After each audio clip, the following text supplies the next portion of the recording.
That's like you being like, hey, you wanna hang out tonight? We got some fun plans. And me going, that doesn't even rhyme. You said thrice, Danny. What do you want from me? I'm gonna start doing that from now on, just at random sentences. Just throwing in some old English ass words. No, I'm just gonna chastise people for not rhyming. That'll be. That's not even iambic pentameter, you fucking rube. Sarah's gonna be like, it's just our lives are developing in different directions, and I don't see a future where we're both happy. Mm-hmm. And I'm gonna be like, that doesn't even rhyme. Yeah, that's the conversation you had today because it's Sarah's birthday, and you're like, I have to go sit in traffic for 2 hours on the way to this anime podcast, babe. I have birthday-related errands I'm going on. Oh, yeah? Errands. Errands. Nothing yells birthday like an errand. Yeah. Yeah. Could have used different words. I have to call her. You're right now? Please, Dan, you're so late. Look, I did call them errands at her. But they're fun errands. I'm gonna get her a wine. A wine? Yeah, a wine. I have wine downstairs if you want to skip one of those. No, she likes this specific wine. What kind of specific wine? The Prisoner. No. What do you mean, no? You've never had it. No, I'm saying I've never had it. Oh, I see. No, I'm saying because I only have like nice wine downstairs. Oh, really? Yeah, I don't have a wine called The Prisoner. This is a nice wine. Was it made in a toilet, Dan? It's made with prison wine? It's made with Soviet tears. Yeah, love that. Yeah. What else do you have to? What else? Yeah. I'm not made of money. Is that the only errand? No, I'm gonna go to Victoria's Secret. Oh, wow. Yeah. You know her size? Little. Yeah, here we go. There. Didn't think about that now, did you? I know sizes. I'm not gonna say them. Give us height, bust, and waist right now. Come on. 4. There we go. That works for pants. I don't know. Yeah, girls' pants are like, for some reason, guys' pants are like waist length, very comprehensive. Oh, I know. I was wearing women's jeans for years until I found out. I was working at Tommy Hilfiger, and my bully. Okay, there we go. This man, Khan. The other person that worked at Tommy Hilfiger who was just like, I'm gonna fucking bully this twink into ladies' pants. I wish it was like that. Okay. This kid I went to high school with. I guess the pods started kind of, but What do you mean? well, it was good pod material. Are we recording? Is this? Yeah. I know. Oh, I'm fucking with you. beep. Boom. This kid I went to high school with, who's just like ripped, like nice, popular, like all the annoying things. Danny, we didn't go to high school together. There's others. Yeah, I haven't monopolized that. Yeah, Fuck. that doesn't just describe you. Fuck. Terrible news. But we're at Tommy Hilfiger, and he's like, Motta, let's get you some new pants. Oh, he calls you Motta. Oh, Yeah. He was big dogging you. Oh, yeah. Oh, he yeah. was big dogging you hard. Oh, yeah. Yikes. I had someone in high school used to call me D Motta 3. Oh, no. Because we played Happy Run or something. Yeah. Like, what was it called? Do you know what I'm talking about? Where you would just like decapitate little Yeah. forest animals. Yeah. I think it might have been Happy Races? Happy Run, something like that. Fun Run. Fun Run. That's what it was. We played that, and I was D Motta 3 on the it. first you could play with your friends game on mobile. Yeah, and he was like, he would just be like, "Yo, D-Mot," and I was like, "You can't call me this." Fucking look at me. You can't call. I got called NC Hammer because it was my Xbox gamer tag. Yeah, so tough. Mine was Demon Blade 2, so thank God I dodged that. Fucking stupid. Oh, that's so 13 of you. Yeah, my first one was Sloppy Shadow, but I didn't know Sloppy had 2 P's, so it was Slopey Shadow.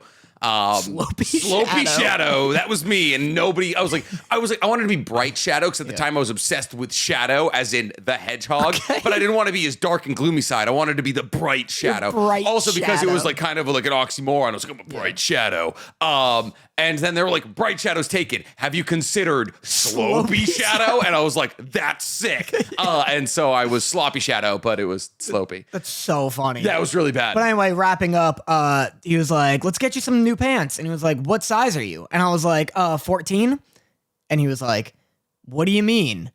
And I was like, so he bullied you out of women's pants. Yeah, he was like, "No," like, or I was like, I was like small or something. Yeah. I was whatever a woman's rating is. Okay, yeah, 14 is a woman's size. Yeah. It's not a small woman's size. Yeah. But Dorothy's like a 0 or a 2. I was like, no, it was like I think it was small then.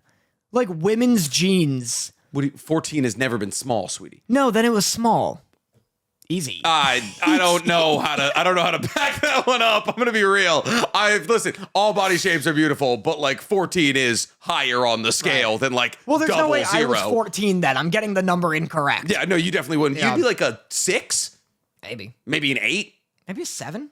What's your waist? Sevens? How you're probably 28, 29 inch waist? yeah. Okay, you'd be. I wear a 6 when I wear women's. Then it was that. Okay. It was something like that. But I was like, I just said like a 1 like low number, and he was like, that can't be correct. It's like, simply, that's not how it works. The worst part is the jeans I was wearing were like skinny, ripped jeans with little like actual genuinely like card suit spades on the ass. Card suit, like a card, stitched into the ass. Like it looked like the Saints logo.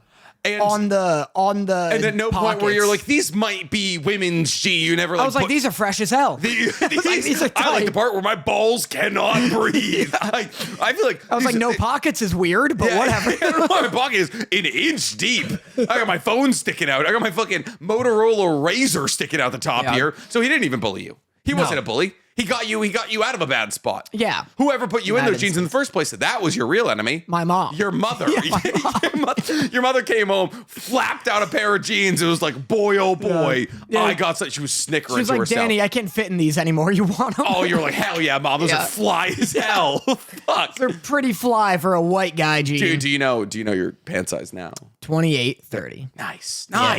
Same size. Honestly, it's not even that because I need a belt every time I do that. You need a belt at 28? Yeah. Yeah, slutty little waist. Oh, yeah. But also that's as small as they make guys' pants, 28. Exactly. It's big belt. Trying to big belt, capitalize on little guy. Trying to fucking suppress us, Yeah. slutty little wasted men.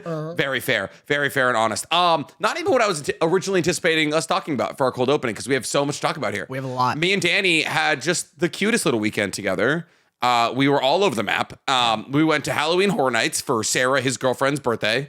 We spent $700 each. Yeah. You talked me into it. It wasn't me, Danny. They were sold out of everything that wasn't the $700 ticket. In Nick's defense, thank God we did that because boy, oh boy, were the lines crazy. The lines were fucking insane. Yeah. I mean, like for a couple of the haunted houses, it was like, 10-minute wait. And we're like, oh, okay, we'll just pop on through here. We're like, oh. And then like it got like hit like midnight. And then there was everybody in LA was there. And they're like, I want to go to the weekend.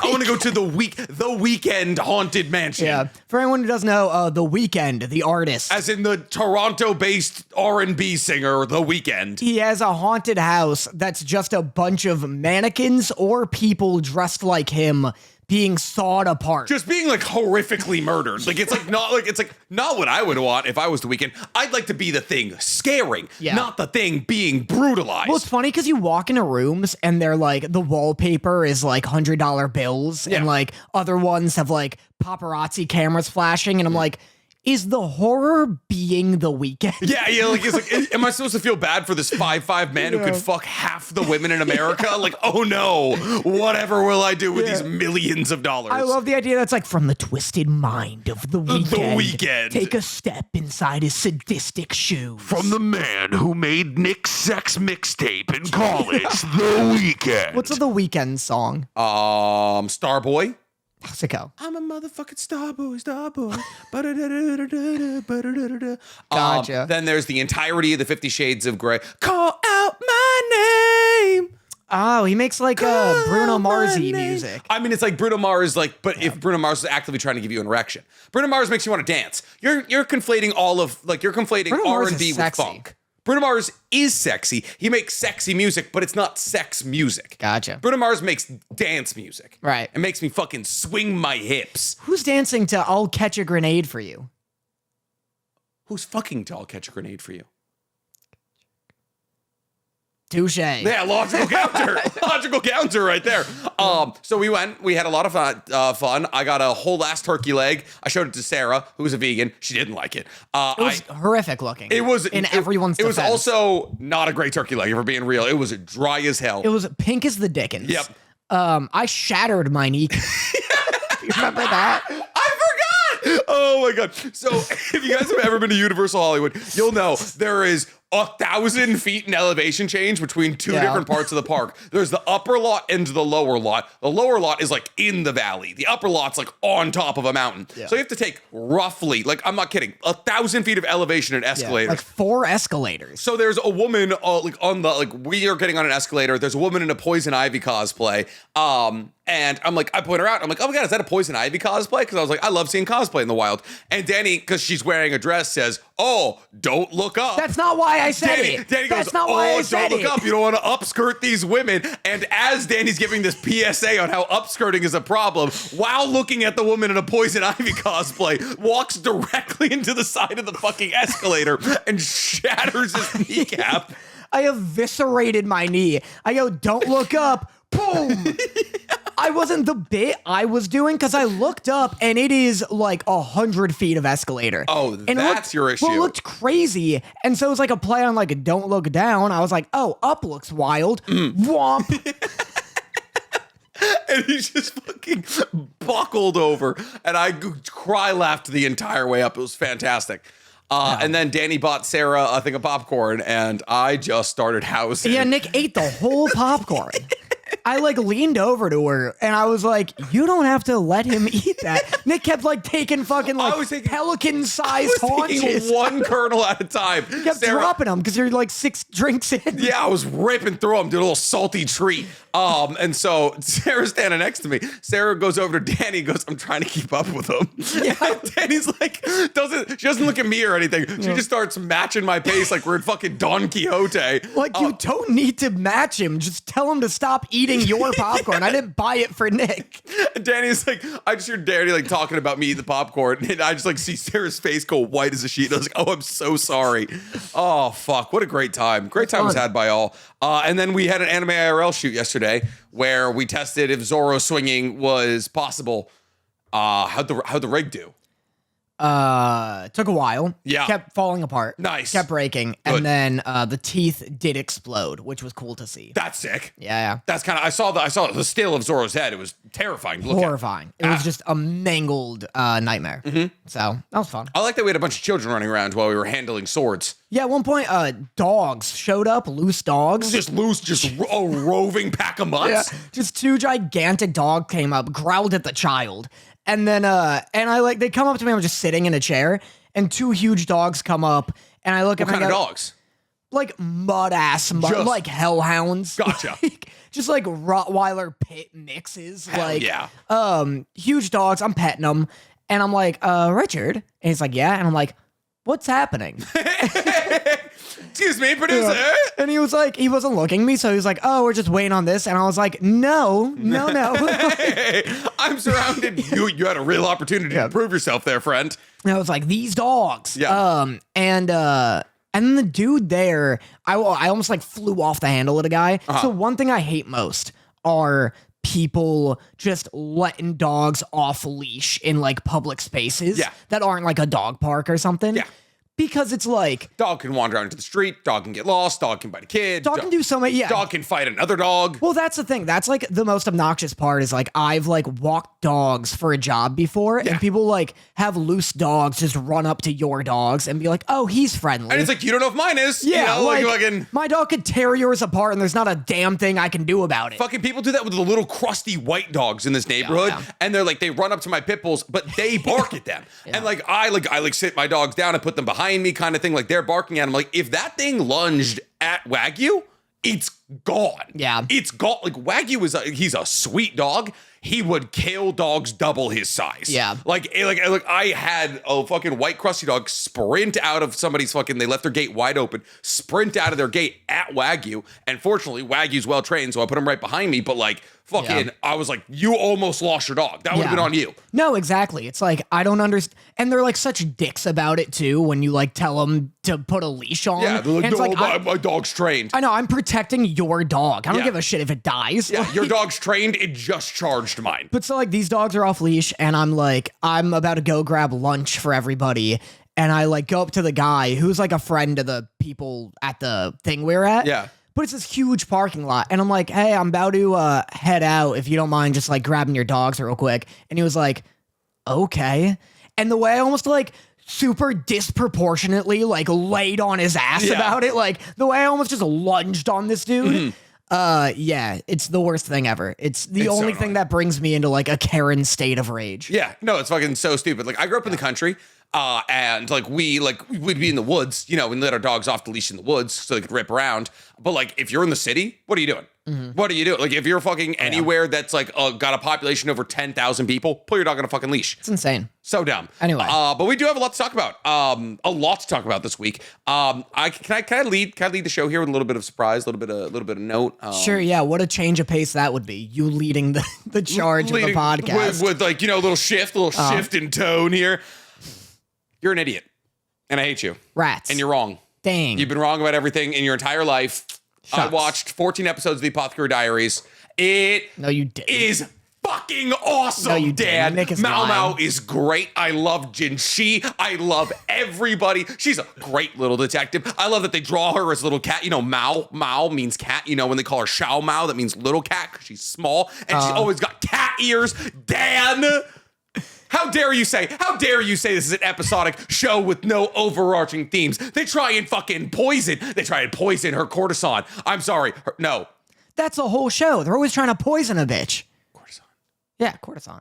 Or a concubine. No. Concubine. They try to poison her concubine. The honorable concubine, I think, might have been her title. They try to poison her, but it's actually meant for the little one. And why is it meant for the little one? Because the other concubine's head lady in waiting is trying to make sure the older concubine doesn't get launched out. And so they got to find the person with the burns. They got to find the person, reacts to silver. Is she allergic to fish? Why does she have a rash? So many things. So many irons in the fire. Such an incredible story. Telling stories about loss and motherhood and poison and love, Daddy. How dare you? I regret giving you permission to take the helm of the podcast. How dare you say you don't enjoy this show? This light-hearted, beautiful watch about budding romance between a lightly autistic girl and a beautiful man. You simply must be lying. There's no way you watched 14 episodes. There's no way you enjoyed it.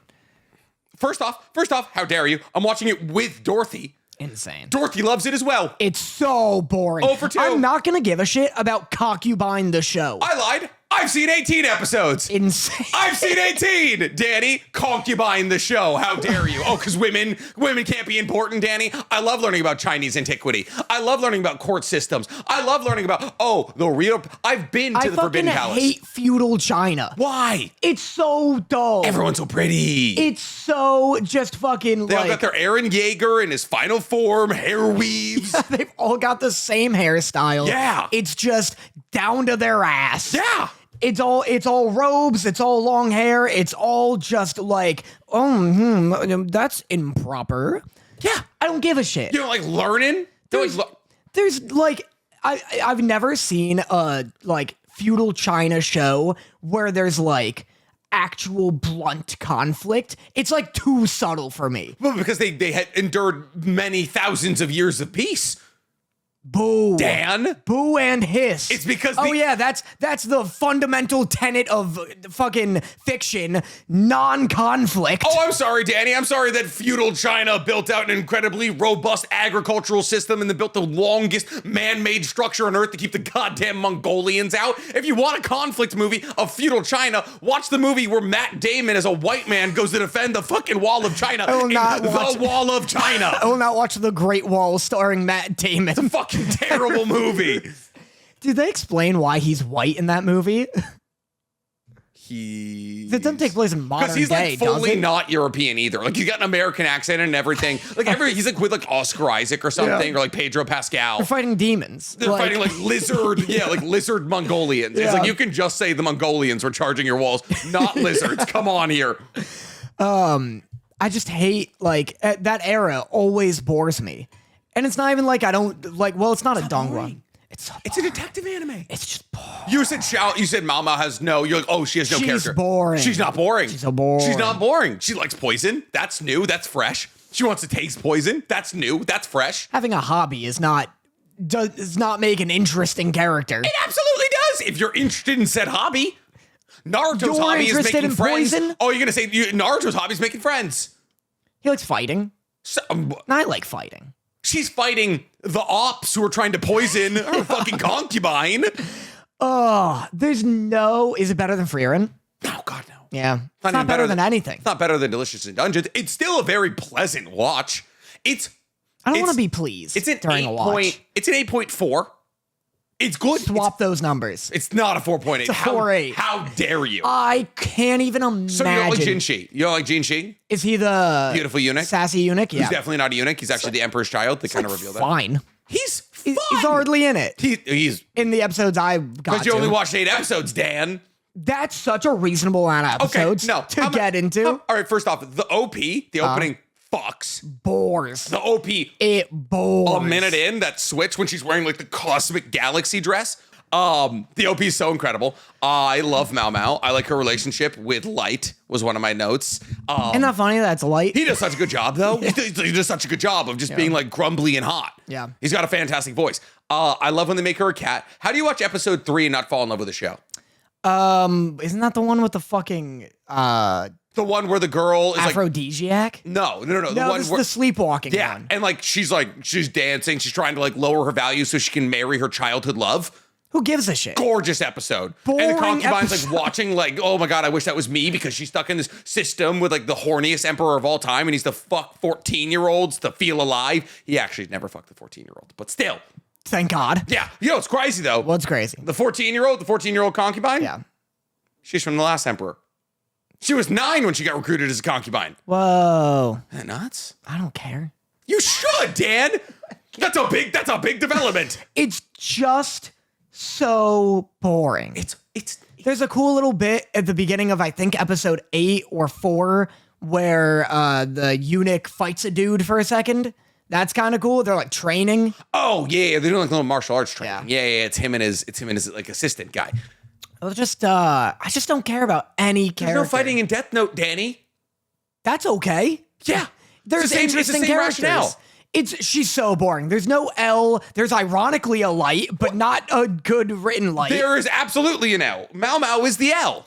She's piecing together like information. She's being like, oh, this warehouse blew up because old flour got powderized when the door opened and somebody tried to smoke. It was an arson. It was a guy trying to smoke. Like, it's just she's putting together master plays. You massively undersold her intellect. It's just too like I really just think I don't care for feudal China. Okay. Because it's so similar to Heaven Official's Blessing in terms of like the like it's so dense in the court system and like there's so many tiers and hierarchies and it's all just very like they're just dumping exposition on you all the time. About roles and about like relationships. It was an important part of that time period, Dan. But everyone's there's no like psychopath or like, you know what I mean? Like I like medieval England stuff. This is why you get to the second season, Danny. There is a psychopath. I'm not, and you know what? I'm not trudging. He holds a high elected position in the. I'm gonna freak out. What's happening? I have no idea.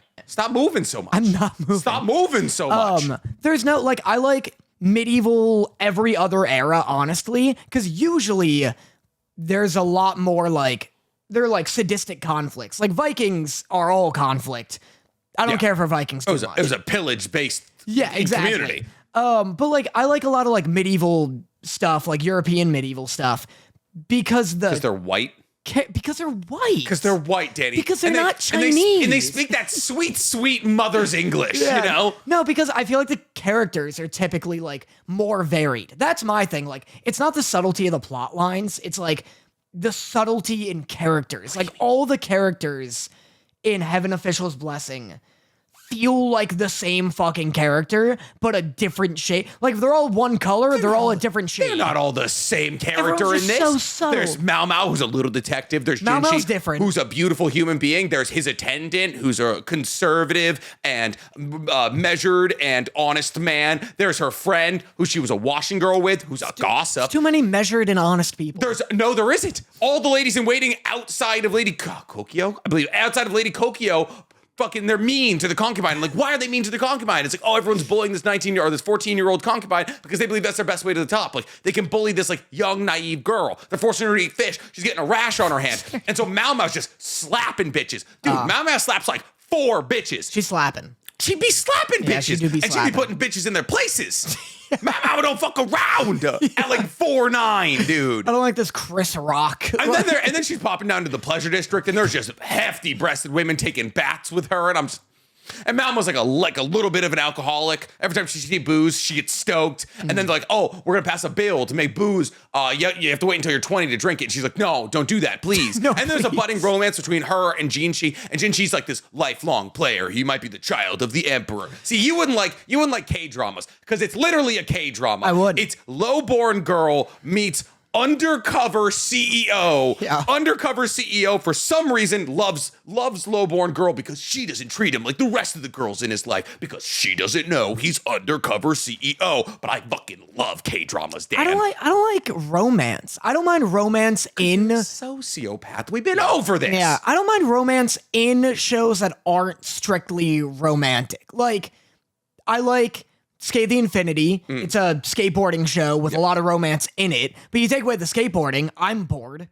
But there's murder, Dan. There's murder and intrigue in this. It's like I'm just not intrigued. There's murder and there's poison. Poison? All there is poison. There's so much poison. There's poison and aphrodisiacs. She starts getting into like actual crime in season 2. There's like arson. They just kind of like, they're like, "Hey, Apothecary, go solve this arson." Yeah. It's like, all right, fucking, I'll use my knowledge of herbs to figure out why this fire happened. It's funny that they were gonna introduce a bill to make drinking illegal at 20 before there were cars. They didn't want children hooked on it. I guess so. I guess it's like mildly addictive. Depending on the person. Depending on the person, that's the thing. If it's in your lineage. Fuck, what was I gonna say?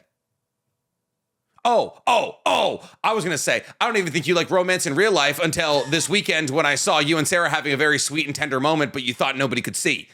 Yeah, Sarah had to sat there like a voyeur and I watched. Sarah had to constantly reassure me that you and Dorothy weren't watching or nearby, and then you were. And that I was. And now you'll never be sweet with her in public ever again. Never. I used to until like a year ago. I don't know what programmed. Actually, I think I do.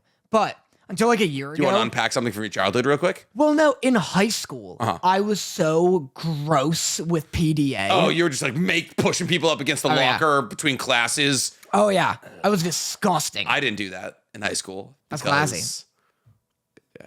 I didn't talk to women. Damn. I didn't have a girlfriend in high school ever. I was disgusting and outrageously horny in high school. And so for whatever reason, I've like course corrected. And so like, I remember last year, Sarah and I had been dating for like 2 years. And like, whenever we'd just be like on the couch and my arm would be around her and like someone would walk in and I'd just like dive to the other end of the couch. Like you're a fucking gay couple in the Bible Belt. You're like, "Don't hold my hand. It's dangerous here." Yeah. But so we smooched. I know, I saw. It was very cute. I was actually kind of like trying to stand there and like wave. I wasn't like actually trying to watch. I was like trying to do a bit where I waved from a distance and then I was like, "Oh no, I've been here too long." And then people were watching me watch you have a sweet moment. And then they were just gorillaing me. And I was like, I just kept waving. And everyone was like, "Why is this dude waving at this couple having a sweet moment?" And unfortunately, Dorothy walked over and Sarah saw Dorothy because she's 5'9" and Asian and gorgeous. And then she was like, "Oh, Nick's also there, the white guy amongst all the other white guys." And then I was cleared. Right. Yeah. Thank God for that sequence of events. Thank God for that. So yeah, no, I know you have a heart. Your heart grew 3 times that size. Oh yeah. Anyway, in conclusion, we both hate Apothecary Diaries. It sucks. Should we talk about It's so goddamn good. I'm probably gonna finish it tonight. You're insane. It's bound my house together. It's like the third anime Dorothy's been like, "Yeah, we can watch the rest of this." I can't imagine like sitting through a single other episode of it. You know, listen, I love my wife more than anything on the face of this earth, outside of maybe you. And I've realized she's kind of a simple content enjoyer. Because you want to know the reason she likes Apothecary Diaries? What? She goes, "I like when they make her, like, I like when they do the little chibi thing." Like that's like the whole thing. All it takes. But whenever they do, like whenever like Mao Mao gets like thrown out of a room and she goes bounce, bounce, bounce, or like shuff, shuff, shuff. Like whenever she says the sound effects out loud, Dorothy. Only time I've seen her laugh at television. Dorothy, like we saw Bill Burr She live. loved kaiju. She like, well, because same thing. Yeah. Like it's like the art style changes and a joke is made kind of thing. She lives for She it. likes a bit. She loves a bit. She Yeah. loves just like your classic Japanese little chibi style bit. So yeah, that's for her.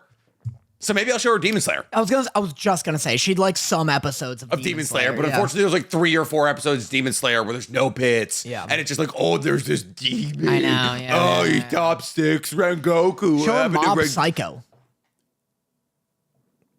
It's actually not a bad idea. It's like the whole thing kind of looks like that. Yeah, that's not a bad idea. Yeah. But they don't really do any, like, she likes a physical animation, like Change. Because I tried to show her One Punch Man. She didn't like One Punch Man.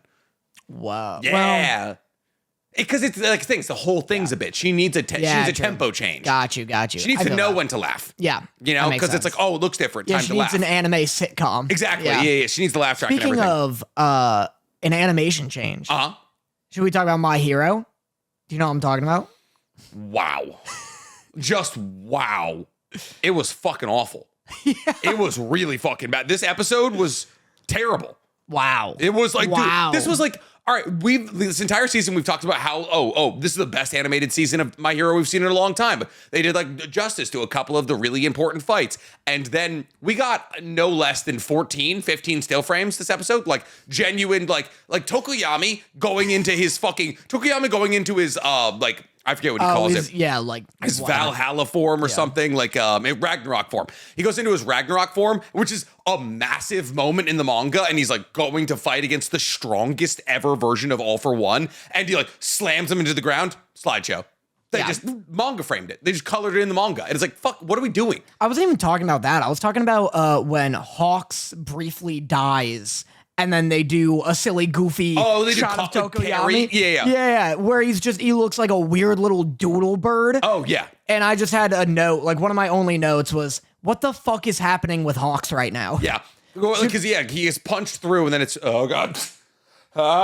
Should we briefly explain? Oh, no. I have to marry a leprechaun. Thrice, you marry a leprechaun. I know, just say 3 times. I didn't say. Sneeze 3 times. You're on your knees and green. I don't know. Something we can do.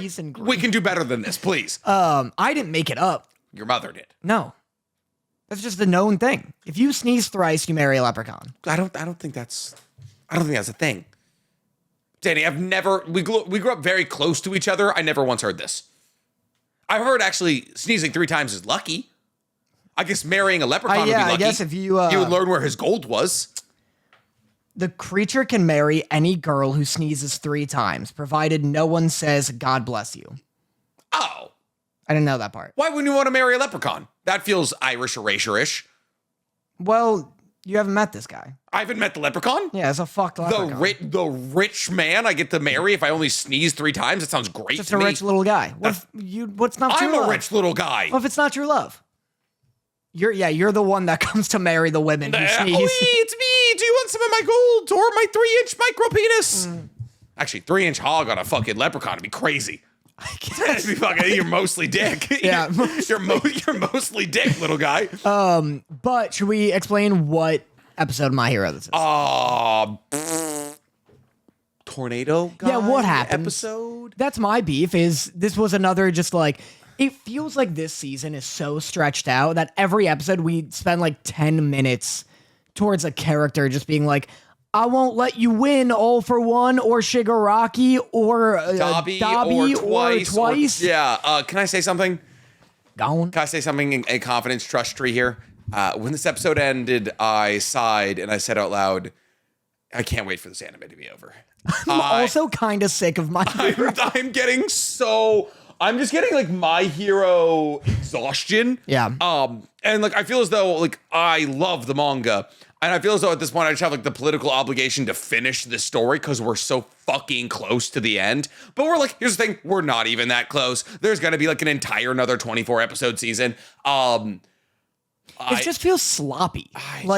Not like, oh, the writer fucked up, but kind of. But it feels like just like a big stew of a season where it's like, what's happening over here? What's happening over here? Oh, and like everyone's pulling something out of their ass. Yeah. Toga's twice now because she has his blood. Mm-hmm. It's like we just get 3 minutes of focus on every individual battle, and then it's like, oh, keep up with Twice and keep up with the new All for One, and Shigaraki's All for One, and Dabi's trying to fight Endeavor, and it doesn't feel like there's momentum. Yeah, like Demon Slayer season 2, I always use as like a great example of momentum where it's like this happens because of this, because of this, because of this. And like everything feeds into each other. And this is like, oh, now there's racism. Let's do the racism episode. And that was racism. And we did it. Yeah. And that was racism. And now, oh, what's up with Dobby again? He evolved. Now he's doing this. I forgot about Phosphor. And yeah, he's actually no longer with Todoroki. He's fighting against Endeavor, who's fighting against All Might, who's no longer All Might because All Might died. And now young All Might is battling against Tokuyami, who's battling alongside the Shiketsu High guys. And it doesn't help that every villain is like nowhere near being defeated. Yeah. Like every fight doesn't really chip away at the villain. Yeah. They just like heal from it immediately, or they don't even make an impact at all. Yeah. This episode was just like set up the episode, but then again, I feel like ironically, this entire season has been like set up the season. And then I was like, okay, so are we just spending 21 episodes to set up for another 24 episodes? It's just like the whole thing. You're right. It's just like, it feels like a marathon that I've been running. And I'm like, I don't want this. Like, I don't want to feel this way. And I was like trying to explain it to Dorothy because I said this out loud and she was like, oh, I thought you loved this show. And I was like, I do. I love this show. But I think I loved what this show was. Yeah. I was like, I think I loved like, because like there was a time when this show was it. Like this show was it. Like, and then I think anime just got better around MHA and MHA just like stayed the same and fell behind the pack. Well, MHA was so good because it's like all about the characters' personalities. Like it was a great ensemble. Kinda like, you know, like Deku you love, Bakugo you love, Todoroki you love. Like everyone has their favorites in 1A. Yeah. The show is at its best when you're doing like Todoroki and Endeavor's backstory. Yeah. Well, it was also great at like, not even that, like whenever they could do an adventure, this mangaka was really good at juggling all those characters where they're all like having fun. You're like, oh yeah, Sue's around and that's her personality. And Kirishima's like adorably optimistic and this and that. Like he was great at juggling personalities. And now none of the personalities are shining through. It's like just these fights. It's just their moves. It's the moves that they've made over the years. Yeah, it's just their moves. And half of 1A, like, where the fuck is Kirishima and Denki? And, like, you know Denki what I mean? is powering up the electromagnetic field. That's I actually don't know where the fuck is Kirishima? Where's Ida? Like, what are they doing? Ida's... Ida shows up later, I think. I was just thinking about it the other day. I was like, how are we getting so much Tokoyami screen time? Yeah, because like and Ida hasn't been in 2 seasons. I think Ida's helping with like evacuations or something. Everybody shows up like towards the way end, and there's a big like on your left 1A like show up scene. But like that's not until the very end. Like we're getting Shiketsu High and we're getting Gentle Criminal, and it's like like Ida not being here is crazy. I think what this show has made me realize is that I'm way more critical of anime than I am of manga. Because when all of this started happening, when My Villain Academia started happening in the manga, a lot of people started dropping it because of that exact reason. They're like, oh, we're not getting the ensemble anymore. I loved MHA because of the 19 kids in 1A and like how their interactions were. I liked that it was a high school thing, and now it's like they're like these heroes tackling this giant world, and it's become just kind of another like copy and paste hero story. And I was like, I don't see that. I like all these things, but now that I'm kind of re-biting into this content through the medium of the anime, because I've already read the manga, I'm like, oh, I'm so fucking bored. I'm just bored. I'm like that. When it comes down to it, I'm just bored. Yeah. Like the animation isn't good enough to like Coco Melon me into fucking being like, oh, this is good. And then the story is just, I've seen it before, you know? And I like a season of all fights, like JJK season 2. But it's like you said, like, even though I didn't really give a shit about any of the characters in JJK, except the first 4 episodes in Hidden Inventory, where I weirdly cared a lot. Yeah. Even though I don't care about like the main cast of JJK, the animation was so good I could Coco Melon. Yeah. So like, yeah, this is like, the fights aren't anything that I'd like look up ever again. No, never. So it's even at the best, even at the very Endeavor, best, like I would like maybe watch the Stars in Stripes fight again, but probably not. Well, even that one, I'm like, why do I give a shit? This character just showed up and now she's gone. Yeah. But it's like, I think manga is easier to like, manga pacing will almost always be better. Yeah. Because it just moves at a fucking clip. Yeah. It's as fast as you want it to, and also like they don't need to be within like a 22-minute structure. And also like anime pacing can sometimes be slow if they don't have the budget to like make them move. Yeah. So you get like a slideshow. But also, I find it difficult to like, manga feels like it's just all continuous. Yeah. Like in an anime, because the animation will switch on like a more expensive episode, I'll be like, in a season, I'll be like, oh, this is the big fight. This is what like the season's ramping up to, like the mid-season fight, and the fight will happen, and I'll be like, okay, I know the next few episodes are gonna be tamer, and then maybe there's an end season fight. In manga, within the entire arc, it feels like there's no change. Yeah, it's just the same. So like something like this doesn't feel like, oh, the war arc. It just feels like my hero's still going. Yeah, you know that's what my I thing mean? is like, because like with manga, right? The second you learn to love the art style, you're just like, okay, cool. This is the art style forever. Yeah. Some fights are going to be cooler than others. Sometimes you're going to be like, oh my God, I got to rip through this like Sukuna and Maharaga fight. Yeah. Like, oh my God, I can't believe this is happening. But at the same time, it doesn't look any different. So like, yeah, there's no, like, I feel like the MHA, we've seen a lot. And I think this episode was like the budget episode where they were like, hey, we got to save money somewhere so we can put money into other things. And this episode was just like still frame after still frame after slow motion after like just dragging a JPEG across the screen. Like it was just like not good looking. And I've just gotten to the point where like I'm watching MHA as an obligation. Yeah. Like I just like I'm gonna finish the story because I want like I have a massive amount of love for the story and what's accomplished, but I'm watching it as an obligation at this point. I feel that. I'm not excited for JJK or for fucking MHA. from MHA like each week, which sucks because it was like one of my favorite anime. A lot of people aren't excited for JJK every week either. That's what I've heard. JJK's having a fucking time right now, dude. Oh my God. I'm not going to spoil anything, but Gege is speed running, ruining the manga. God. It's real. Listen, there's a possibility there's a sequel. So that's like kind of what everyone's hoping for. There's like some things being set up that might point towards there being a sequel. But like I said, like a couple of weeks ago, Gege was like 5 chapters left and everyone was like, that's not enough fucking time, Gege. Yeah. And so this most recent chapter, there was like 1 or 2 things that could possibly be interpreted as like, oh, we're getting TwoJutsu Kaisen. TwoJutsu Kaisen. Yeah, you like that? Definitely didn't make it up myself. Wish I did though. But if there was no TwoJutsu Kaisen, this will be one of the worst endings I've ever seen to a manga ever. Like Jeez. I shit you not, ever. Wow. This last chapter, like offensively bad. Wow. Like genuinely one of the worst. I did a manga review chapter, like a video like I usually do. It was 38 minutes long because of how informationally dense the fucking the chapter was and just how upset I was about it. Yeah. Fucking insane. Like nothing I've ever watched in my entire life. Speaking of things that I will never watch again for the rest of my life, Rick and Morty. I dropped it. Boo. It's cheeks. This episode was like maybe unwatchable. It's awful. It's a crazy episode. There's no fucking linear storytelling. Yeah. I got 8 minutes in. I was like, I don't know what the fuck. What's going on? Introduce a concept. Follow a fucking thread. What are we doing? Yeah. I don't even like the non-linear storytelling doesn't bother me so much as the fact that nothing interesting is happening. Nothing. This whole episode is just like Barbarian Jerry and regular Jerry. Who's also Super Jerry or fucking something. Yeah. And he's just like, I found this sword and you want this sword, but why do you want this sword? Who fucking cares? Oh my God. Who gives a singular fuck? Yeah. What's going on with L? Where is old Rick? Are we doing fucking Rick and Morty bullshit where it's like every episode is different? Or are we doing an episode? Are we doing like a season long story structure? Well, it's like even if there's no concept that they're like subverting or following, like Rick and Morty, right? They'll do like random like episodic stuff. Yeah. But it'll be like, oh, you know, what if you could see your future? What's a fun Rick and Morty fucked up twist we could do on that? Yeah. And they'll have like the Future Crystal episode. And this is like what's the appeal of this episode?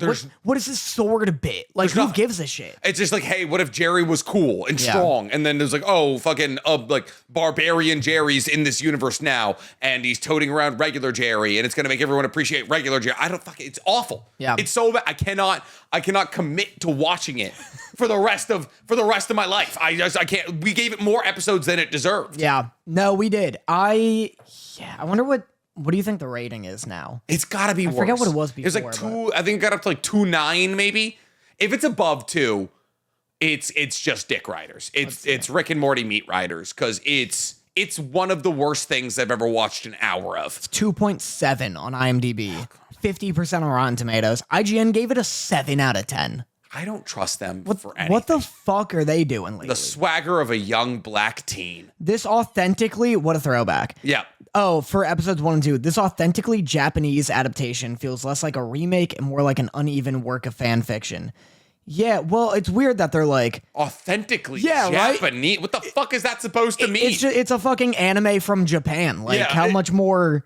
What did you expect? Because the voice lines are in Japan. What's authentically Japanese about it?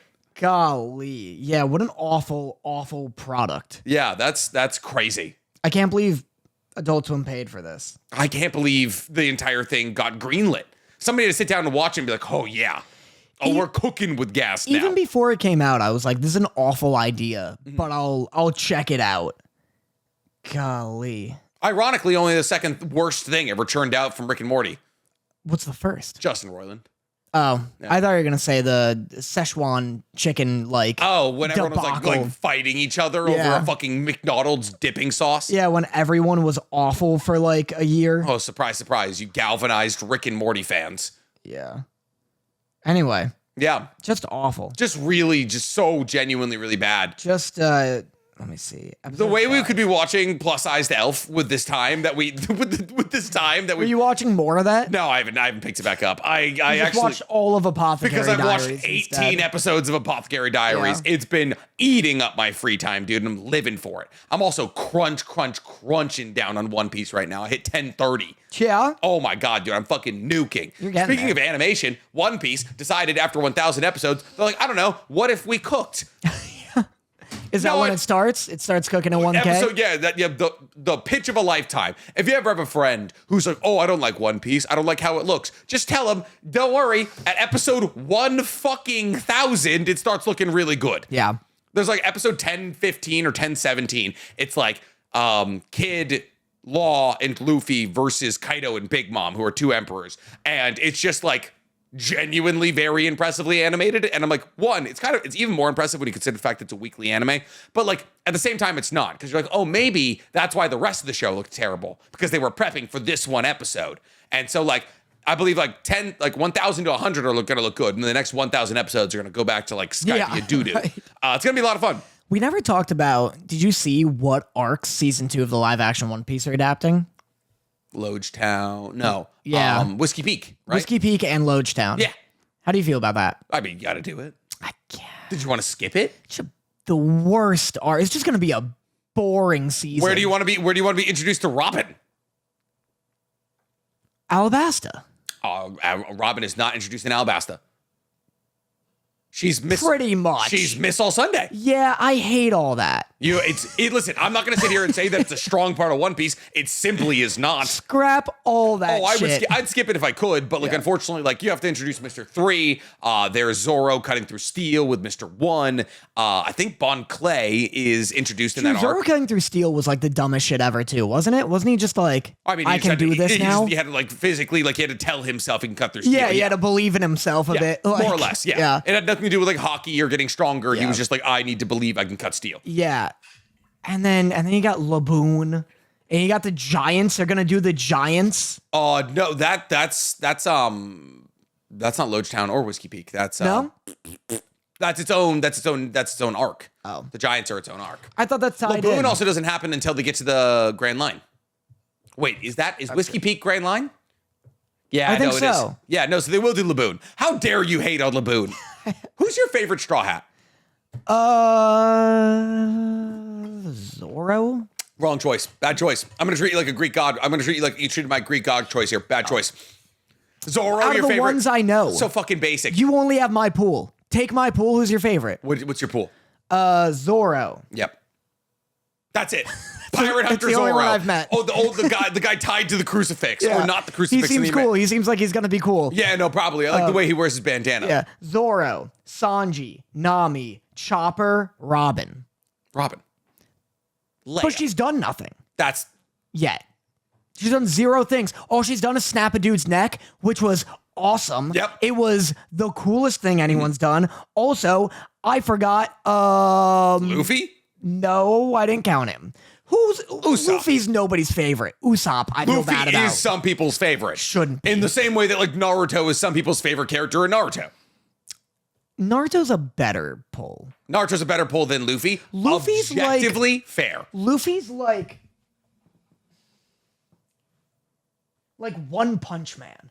Like he's like Saitama. Like he just shows up to wrap up the arc. You know what I mean? Exactly, yeah. Like when he gets there, you're like, oh, now we can fight the big bad. Yeah, at least like where I'm at. He doesn't like none of the character developing is happening around Luffy. Luffy doesn't really... Skypiea pre. Marineford, Sabaody Archipelago, and then Wano's also big for him. That's what I hear. Like the Ace stuff is what starts like developing him. And like I hear what I'm saying right now isn't even like a hot take. No. But like... He's not the most complex Straw Hat by far. No. My favorite Straw Hat? Yeah. Brook. Jinbei, I thought. No. Jinbei's the most important Straw Hat by far and away. I don't think there's anybody on the Straw Hats who even touches Jinbei in terms of level of importance. Favorite is Brook. Gotcha. Fucking love him. No, Robin's cool. She's just like hot out of Alabasta, hasn't done a ton. Hot. That's back when she had melanin too. My dude, the way I want my spine snapped in half by this woman. 6'2". That is my dream woman you're talking about right there. I was like so impressed because I always thought her power was like the dumbest thing. Not like dumb, but I was like, how is this going to be Wait like until she starts making giant feet. I will give no more context. But when she did that thing with that hawk dude and just like made some arms grow in his back and just pulled his neck back, I was like, oh, very useful. Oh, you're actually like the most OP one. How are they going to nerf you? Yeah. They won't. They just, they'll nerf her by not including her in the story. Yeah, she just stopped snapping necks, I guess. Yeah, she just stops being a character for like 600 or so episodes. That makes sense. Yeah, it's a lot of fun. So like it's like it's like Water 7, whatever the one before Water 7 is. And then it's like, bye, Robin. Yeah. Bye. And then whenever they find a big old block with ancient text on it, they're like, hi, Robin. And then she reads it and then they're like, hi. And then she leaves again. Yeah. Honestly, Sanji would be my favorite if it weren't for his entire personality. If it weren't for like who he was as a person, Sanji has some dope moments. Anel shocking him and being like, thanks for the light. Fucking so hard. He has such good thanks for the light type moments. I haven't seen that. That sounds dope. But one of my favorite panels in all of One Piece was in his arc with Zepp, where he like... That's a throwback. Yeah, huh? Yeah. First off, Zepp eating his own leg, fucking awesome. Great, yeah. I don't care what, like, apparently in the anime, he, like, doesn't eat his own leg. No, I think they don't show... Oh, in the anime, he does eat his own leg, yes. No, I heard in the anime, it's like, he does something else. It's, like, different. It's changed. Well, he doesn't, like, he gives Sanji all the food and the water, but I think he always eats his own leg. I don't know. It's something that they don't show it or something. I remember the live action... It was somehow different in the live action. Look at our maybe they'll... Yeah, do you guys... Chat, how is it different in the live action than it was No, I'm in talking anime. Oh, here we go. In the anime, Zeff lost his leg when he swam to the ocean depths to save Sanji, but had to cut it off when I got trapped.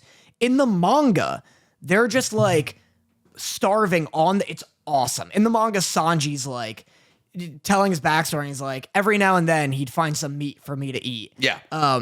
And he was withering away. And then eventually Sanji finds out they took a big rock, broke his leg off, and was feeding both of them his leg. And it's awesome. And everyone on Reddit's like, actually, the energy it would take to sever your own leg is more than what you would get. It wouldn't be worth it because you would bleed out. Hey, also, a man is rubber. Yeah, you're like, also, this guy's got swirly eyebrows. Yeah. Okay, you can fucking deal with But it. like, that bit's fucking awesome. That's when I like fell in love with One Piece. Yeah. Like, Sanji's backstory was crazy. Sanji's backstory is sick. But then there's a bit where there's like a traitor, like a dude who used to be Sanji's friend, betrays him. Kind of. He's like working for Buggy or whatever the like rival ship is fighting Krieg, Zepp. I think. Yeah, he's working for Don Krieg. And he's doing like a wishy-washy like, come on, Sanj, like you know I had to do this and that. And then Sanji wins. He saves his friend from drowning. And they're just like on the wreckage, and he's like all wet and everything. And he lights up a cigarette and he's like, thanks for the help back there. Never see me again. Yeah. And it's fucking awesome. Sanji's a dope character, but unfortunately post time skip, everybody just becomes more of themselves. Yeah. And so like Luffy gets stupider, Zoro becomes more of an alcoholic, Chopper becomes more of a mascot, Robin becomes like this like morose fucking like one-line machine, and Sanji just becomes Moneta. Like it's just like he's entirely motivated by women and feeling and touching and smelling women. And so like as many dope moments as he has, it's like very much marred by like, oh, the one thing I wanted him to be less of, he is now more of. Yeah. Sorry, I wish I could find this thing. I think he says, "Don't come back." What thing? Oh, panel? Sanji's final message to his traitorous friend. Yeah, just to this random dude. But fuck, it was just so cool. Like, I'd get that tattooed onto me. Oh yeah, it was just such a sick look. You'd adorn your lily white skin with with Sanji. Boy, would I. That'd be so sick. It's very well known. I got a tattoo of Robin when after I watched her in Water 7, I got a tattoo of Robin. If you had a tattoo of Sanji early game in One Piece and then just like watched him kind of become like, oh man, watching Fishman Island with a Sanji tattoo, brutal. There's a full arc where there's a 16-year-old princess and Sanji's like, I'm gonna fuck her. I'm gonna put my dick in. And everyone's like, Sanji wasn't. There's like ongoing joke on One Piece. It's like Sanji wasn't in Fishman Island. Yeah, that's what I heard. That'd be like getting a Griffith tattoo before seeing. Oh, you're like, I love this beautiful man. He's such a good friend to the guts, and just like, yeah, he's got something gotta burn off your fucking arm here. Yeah, it's like you whip it off, and it's the mark of the bastard under. You're like, fuck it. That's awesome. Yeah, by the way. That's like Nami cutting her tattoo off. Oh like, yeah. There's like I'm rebranding over here. But yeah, no. So crushing through that. You want to talk about Ponyo? You want to talk about Elusive Samurai? Because that's a quick one. Okay. Because what even happens? Really interesting look into prayer and mysticism in this Edo period. Shizuku was doing the Kagura dance. Kagura dance. So Shizuku, when the main character, whose name I refuse to learn, Chojimaru, maybe that's what they call him, when he goes and finds Shizuku because he's trying to like do all these things to get Gojo's powers back. Yeah. That's Gojo's voice actor.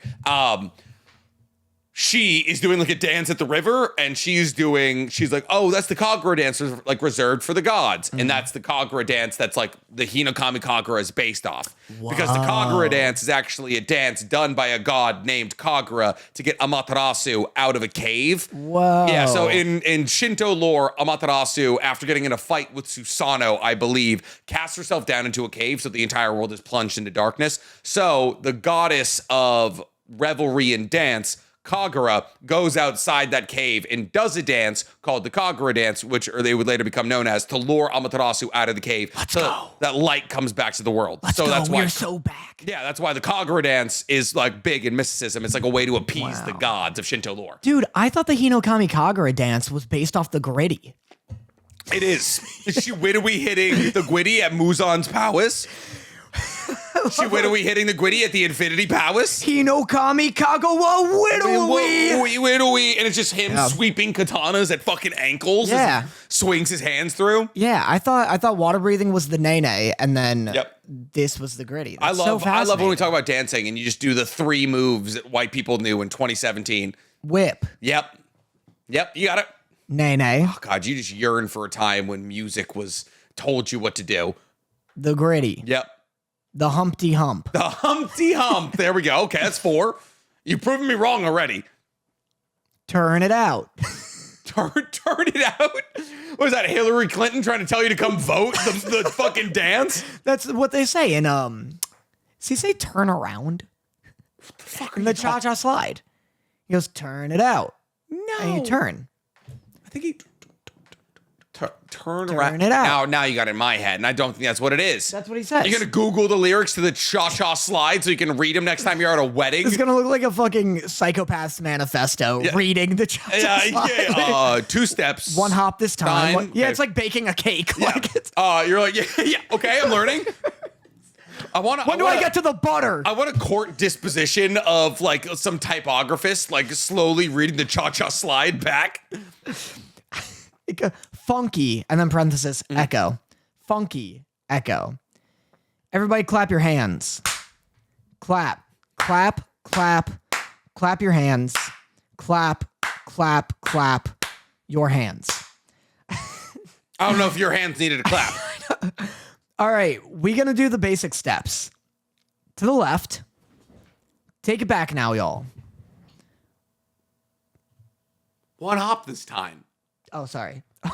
Motherfucker. Come on, Danny. No, I skipped ahead real quick.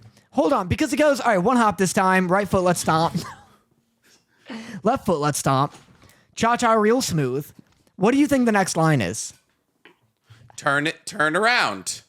Turn me in baby food. What? What? No, that's what it's. I don't think that's it. That's what it's. Turn me in baby food?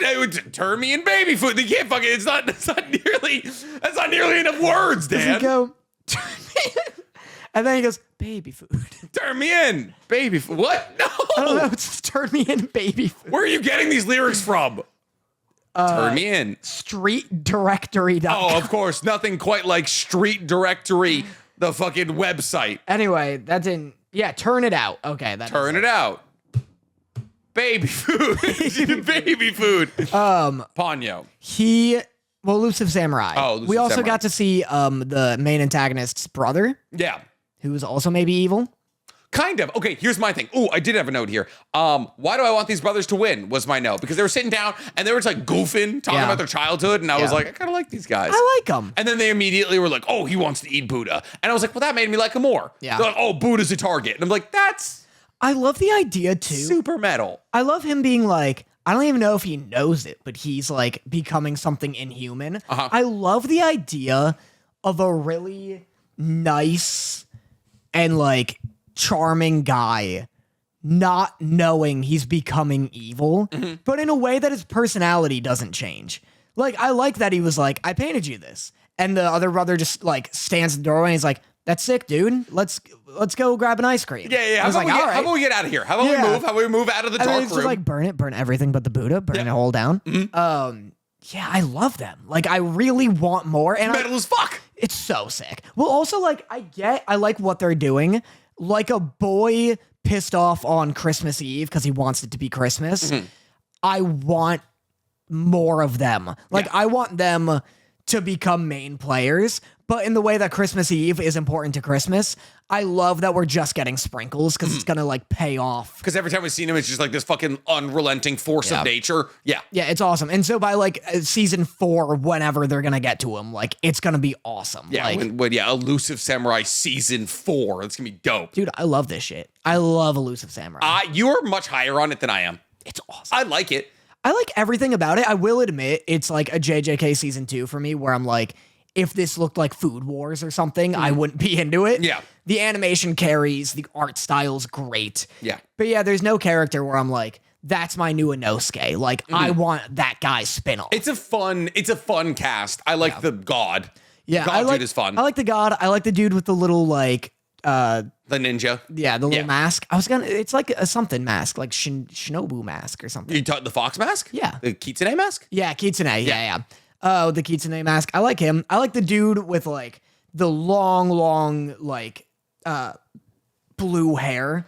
Looks like an Inuyasha character. Blue hair. Like light blue white hair. He's like snowy. He fought the dude with the 2 swords. Fought the dude with the 2 swords. It's okay. The characters aren't that memorable. Oh my but god. he's like the older one of the group. The new one? Yeah, newest. Oh, the yeah. new one. Yeah, Gotcha. yeah, I wouldn't call his hair long. It's long. His hair's like down to here. I don't even know what I was going to look up. Yeah, a guy from yeah. fucking Elusive Samurai. Yeah. Anyway, Ponyo? Okay. No, I was gonna do a live ranking on the anime I enjoy this season. Okay. Oshinoko, number 1. Pooh. Wistoria, number 2. Right. Two anime we don't talk about. And then I would say My Hero. Is Wistoria over? No, just dropped its 10th episode today, I believe. How many episodes? 12? There's gonna be 12, I think. Yeah. I can catch up. It's so goddamn. I'll catch up. It's so goddamn good. It's fun and it's well animated. I liked everything I watched about it. Will's an MC. It's great. Well, we do have a game coming up here. Boy, do we. which is why we need to blaze Wrap up. through Ponyo. Okay. My Wait, Hero hold on. 8 My 3 thing is first. crazy. My yeah. thing first. Yeah. The greatest live action fucking dubbing cast of all time. Like, all right. Of what? Hayao What? Miyazaki gets crazy English voice cast, but this one is absolutely ridiculous. Let me read you some of the names here on the dub for Ponyo. Frankie Jonas. By the way, this movie is just less famous sibling the movie. Yeah, Came out boy, in is it. 2008 when both Miley Cyrus and the Jonas Brothers were going fucking crazy on Disney Channel. So their parents were like, oh my God, we have these other kids. Yeah. Do you want these kids? And they objectively, two pretty good voice actors. Oh, yeah. Like, so Frankie did great. Frankie does a great job. Yeah. And Noah Cyrus is Ponyo.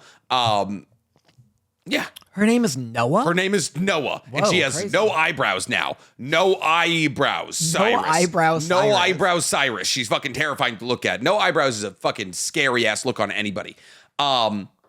You see, I've seen this person. she's a musician now, I believe. Whoa, she is spooky. I also don't care for no eyebrows. Yeah, it's not a good look on anybody. I don't know why you would do it to yourself. You just make you look like fucking Paul Atreides' cousin who he stabbed. I was just gonna say, you look just like Austin Butler. Fade Rotha. Wow, what a pull! Very impressive. Liam Neeson, Yeah. Betty White. Who you thought was a different man. I thought was Willem Dafoe. Yeah. But like, if I could defend my honor here a little bit, kind of looks like Willem Dafoe. The Yeah. character, like, if you were a live action that character, that's Willem Dafoe. My first note was Wizard looks like Howl if he was actually played by Liam Neeson. Yeah. Like if they were like, what are we gonna design this character like? And they looked at Liam Neeson and they were like, that. Motherfucking that. And I said, looks like Howl if he used calcifer to smoke meth with. That's gonna say it's meth Howl. That's what it Yeah. is. It's if Howl matched how bad the inside of his castle was, Yeah. that'd be Howl. Matt Damon, fucking Who does Kate. he play? Matt Damon is the father. Oh, right, on the right, boat. yeah. Kate Blanchett Right. and Tina Fey. Crazy. That's fucking nuts. Yeah, big and cast. Blanche from the Golden Girls is another one of the old women. Whoa, what a pull. Oh, Martha Stewart? How fucking dare you? Wait, no. Yeah, it was Martha Stewart. Or no, Betty White? No, well, Betty White and it's one of those. It's Betty White and Because I remember I saw the name. You being like Blanche from the Golden Girls. How dare you? I think it's, Cloris Leachman. what a fucking is that a woman or a sea anemone? Cloris Leachman. Is she not Blanche? Cloris Leachman. She's one of the Golden Girls, That is is she the most not? fucking aquatic name I've ever heard in my life. She is. Hi, my name is Chlorine Gilsman. Okay, hold up. She's definitely famous. I think she's one of the Golden Girls. She was. Oh God. Hi, my name is Coral Reef. Nice to meet you. She was in so many movies. She was alive for so long. She was Granny Goodness in the Justice League Action TV show. Hot dog. Oh boy. She was in so many things for Nick, so we don't long. have time for this. She was in so many things for so long, dude. I'm gonna go through my notes. She was Miss Fryer said in fucking Phineas and Ferb. Okay. You do your thing. I'm doing Cloris Leachman hour over here. Note number 1. This movie opens on. Oh, she was the professor's mom who jerked everybody off in Blue Mountain State. I don't know When these people. when everyone was trying to get their grades up in Blue Mountain State, and she was just jerking everybody off. I don't give a shit about Cloris Leachman. You don't remember? You don't remember the big jerk I off haven't episode? seen it. Oh, you're fucking ridiculous. I haven't seen Blue Mountain State. She was great Gam Gam and Beer Fest. I didn't drink in high school. You just weren't cool. Yeah. Yeah. I was too busy macking on my GF. Yeah, you're too in busy public. fucking pushing girls up Yeah. against lockers. My first note. Opens on the ocean's most nightmarish creatures and tries to make them beautiful. Oh, what did it open on? Like fucking lanternfish, blobfish. Oh, yeah, because it's all about the Devonian era of fucking growth, Dan. Yeah, it opened on the world's scariest creatures and was like, look at the wonder and beauty of the sea. Nuke it. Nuke everything. Nuke the whole ocean. Oh, meanwise, they're like just pulling up garbage every single place that they go. Not enough garbage. Not enough garbage? Not enough. These things deserve to be dead. That's fair. I have my howl notes. That being said, the little face fish are definitely not a great look. Those like the mermaids that the History Channel tried to pass off to us every year during Shark Week. I'll skip ahead to a note. I can't believe that one old woman is the only one who knows this isn't a fucking goldfish. Yeah. It's got a human woman face. And hair. Everyone's like, so cute. And she's like, put that fucking thing back in the ocean. Even the fish part of her doesn't look like a goldfish. Looks like a dress. Looks like a little squid. Yep. At best. Couldn't believe that. That was crazy. I have, is Ponyo a mother of 40? I think those are her sisters. You think that? I believe they're her sisters as well. Yeah. Because they're all made the fucking meth wizard and the giant ocean lady are who made all the Ponyos. Dude, the way I'd be pumping Ponyos Probably into the world. number one Hayao Miyazaki woman, if we're being real. Oh yeah. I'd say her. I don't even know if there's a two. There's no competition. Sophie at the end of the movie, maybe. Sophie, short hair, silver hair, short Sophie with like her hat like flying away on Howl's Castle. Maybe number two. She does rock the silver hair. I had a note that was along the all the fucking iron pumping ladies in Mononoke. The fucking Rosie the Riveter ass bitches. Oh, absolutely. This movie had one of these. What? If not the Ocean Spirit. I'm sorry, I'm doing a whole hottest woman's in Hayao Miyazaki. Don't even thing. say if not the Ocean Spirit. If not There's the Ocean no Spirit. Comparison. No, the leader of Irontown, the woman who gets her arm bit off. No dice. Fuck it. Not even close. She's not gigantic. You know, like powerful women. It's not about the size sometimes, Danny. It's about how they use it, and she's powerful. I like powerful women. This woman's so big. Yeah, I know. She's huge. I love her. She's the ocean. One of my notes. The ocean you want to nuke. Have fun telling her that on the first date. I can fix her. You're like, hey, listen. Yeah, hey, you're a little scary down there. Yep. I just want to get rid of her crabs. How is that wrong?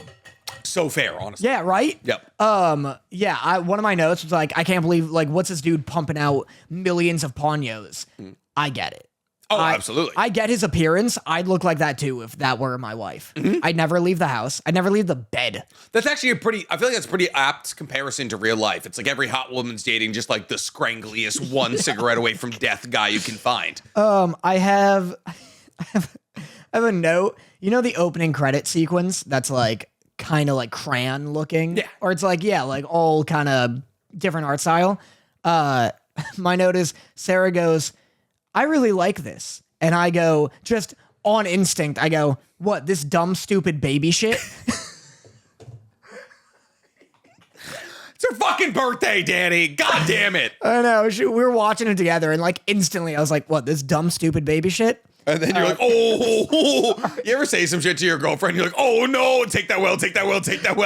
Oh, just like fucking accidentally hitting your sibling. You're like, don't cry.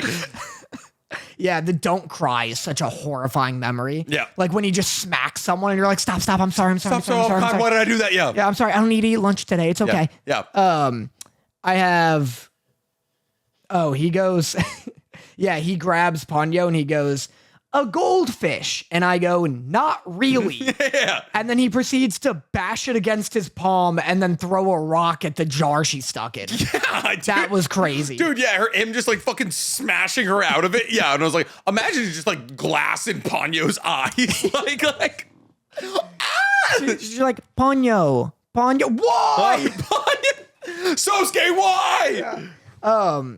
I have what a fucking weirdo about the dude with his Dr. Seuss machine. Oh yeah, he's like, I can't dry out. It's like he was like, I was a human once. Objectively, still is. Yeah, I thought that was so funny. This dude's living the worst of both worlds, where he has to be wet on land and dry in the ocean. Yeah, he's like, I need my bubble. I need my water bubble. It's like, dude, fucking give up magic. What? Like, why do you need it? Dude, him squirting the ground though was like one of the most delightful things. Like one of the most.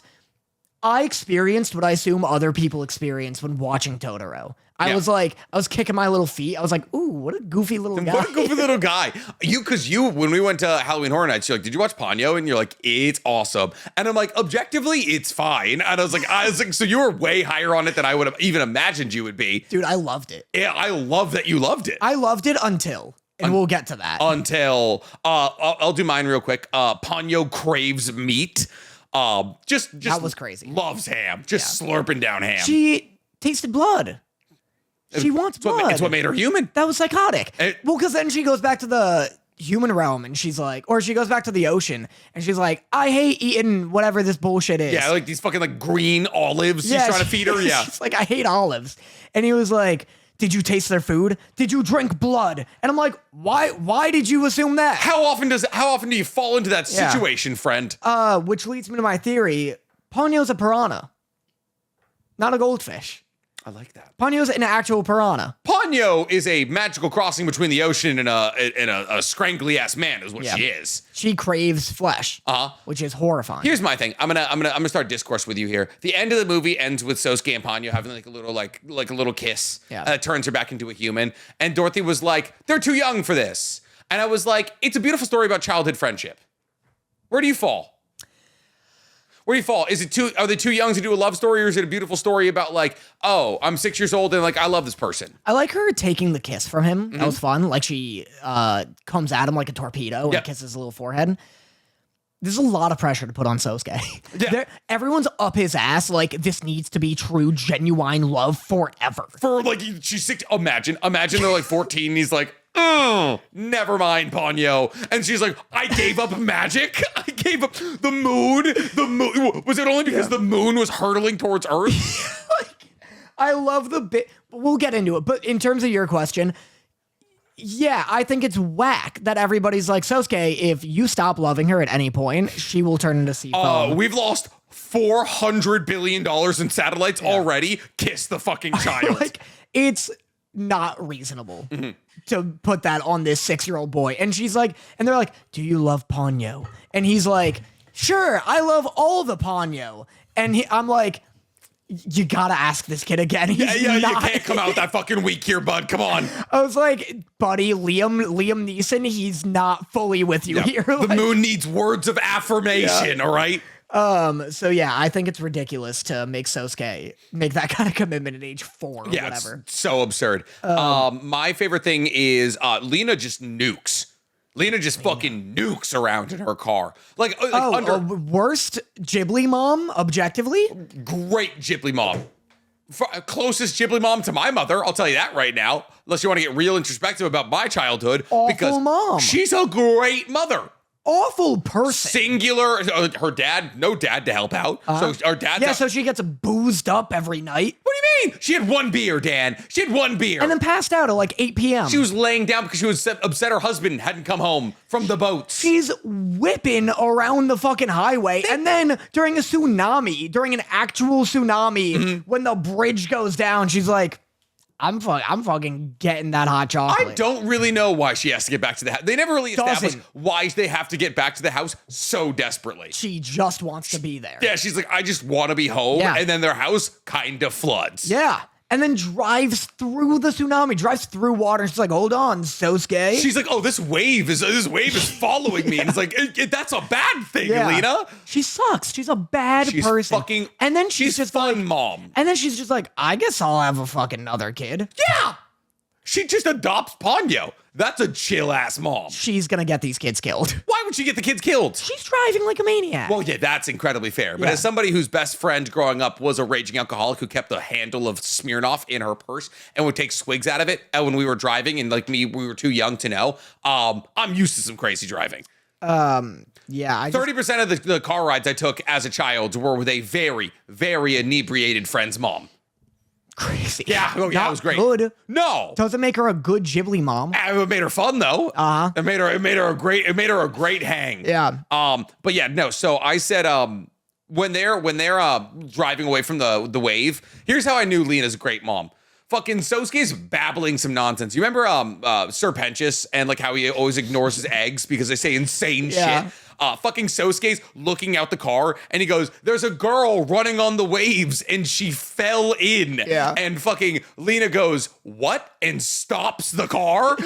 They're running from a fucking tsunami. Fucking her 6-year-old says there's a woman running on the waves and she goes, might as well check it out. That's a good mom. That's a bad mom. That might be fair. That's an awful mom. And then she should probably exercise adult concern. At one point she goes, wow, that guy was a freak show. But don't you go calling people freak shows. We don't judge other people. Yeah. And he's like, well, there was a guy with fucking underbags walking around trying not to dry out. I feel like if there's one person you can judge this movie, it's probably Liam Neeson. I just liked her being like, what a freak show. But don't you go calling people freak shows. Also, did you love the Kazuma-ass animated scene with Ponyo's feet? Where they were like, hated her. They were just like, her toes are going 90 degrees out. I hated those toes. It was wild. I hate Ponyo's wiggly pigglies. I hate Sosuke's haircut. Yep.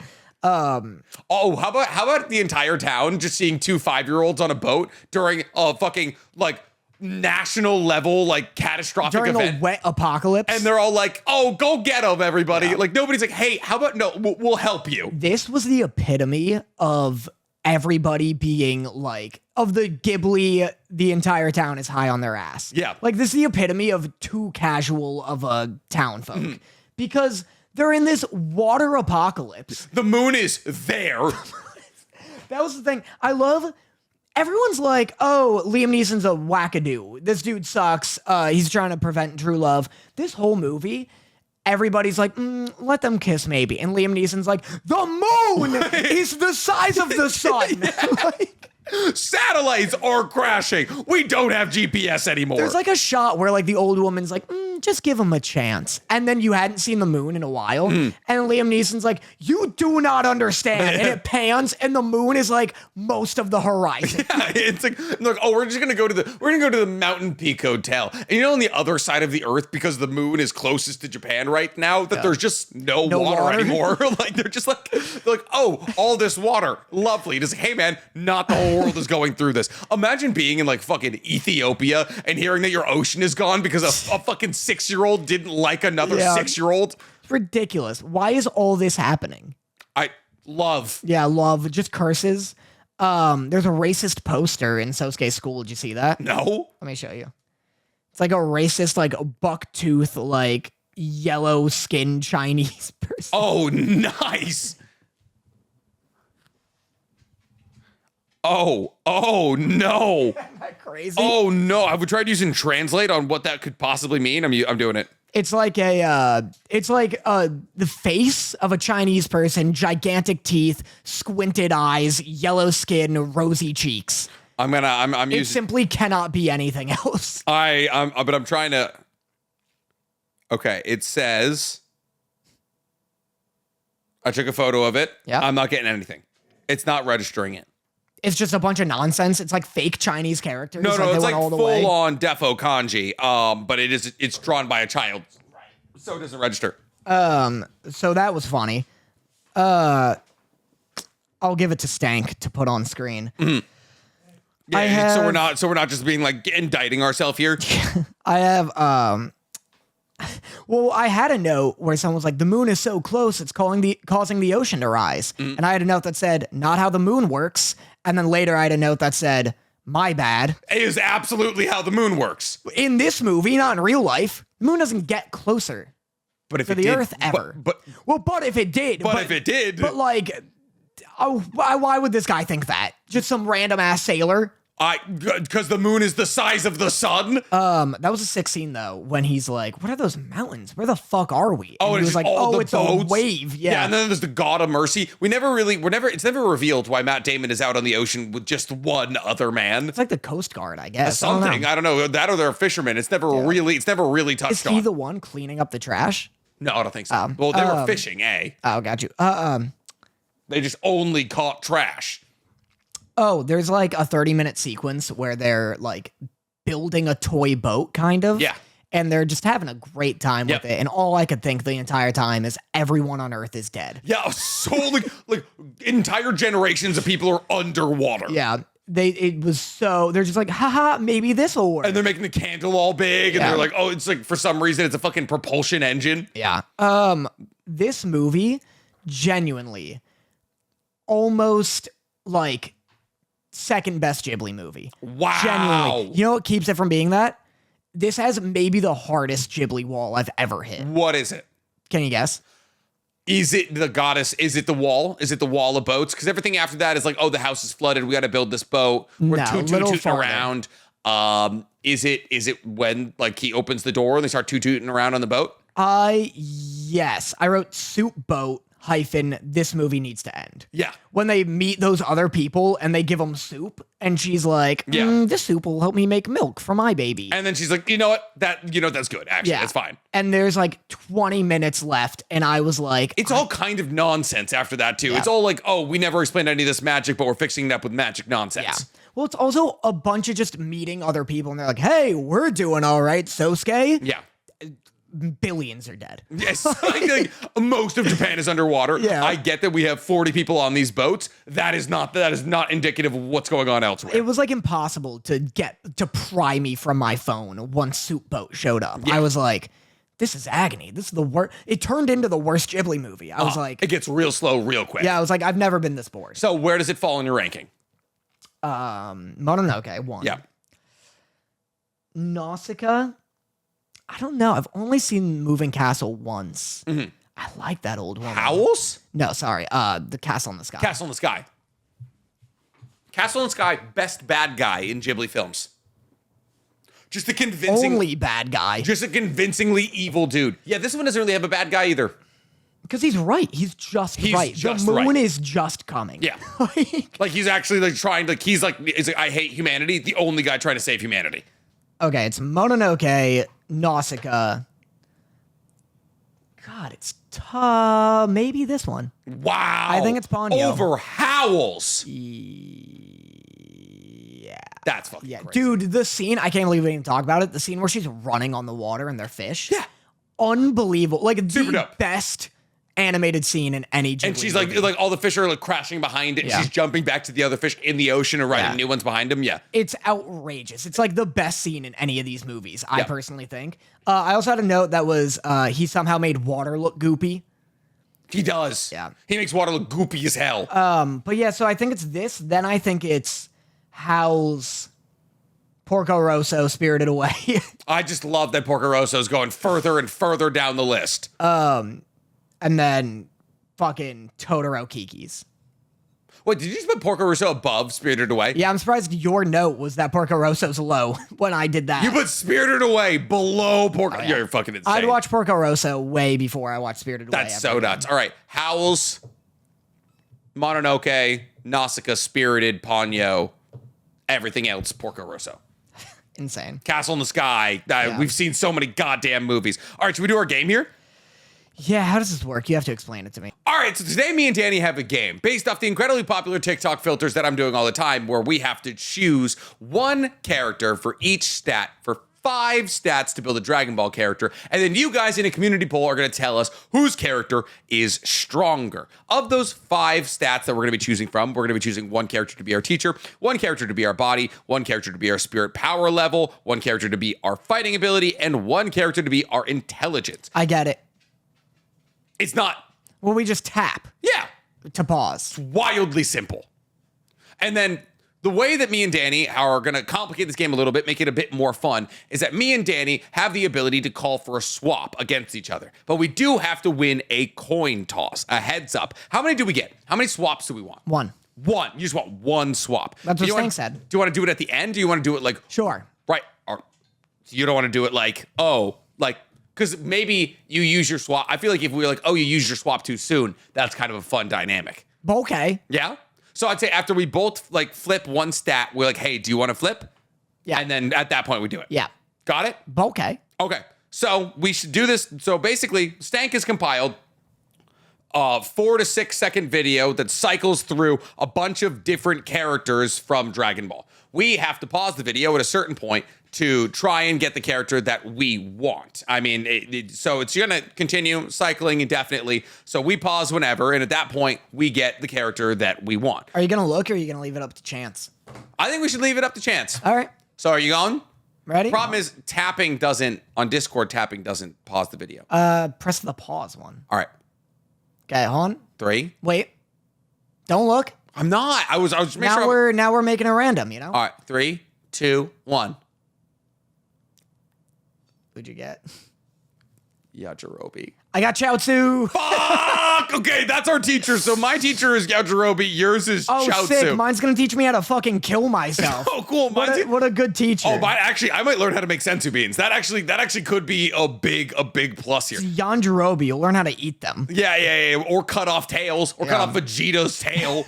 That's huge. That's actually, I feel like that's a dub for me. All right, so body. Let's lock in. So you don't want to swap, do you?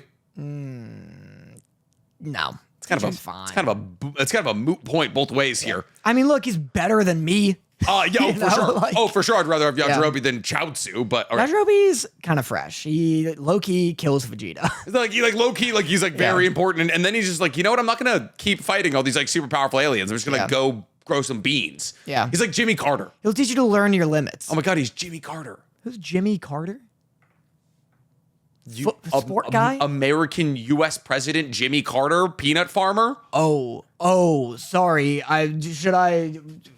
Taft. Your turn. Yeah, okay. You know what? You got me. A logical retort. Yeah. All right. Wait, okay. 3, 2, 1. I think I missed. I'm missing. I think I'm missing. Keep going. I'll tell you one. Lower or higher? There you go. Oh, let's go! What do you I got? got Gotenks! Wow, that's so sick. I got Beerus. Fuck! Yeah, get absolutely porked. What is this for? Strength? This is for body.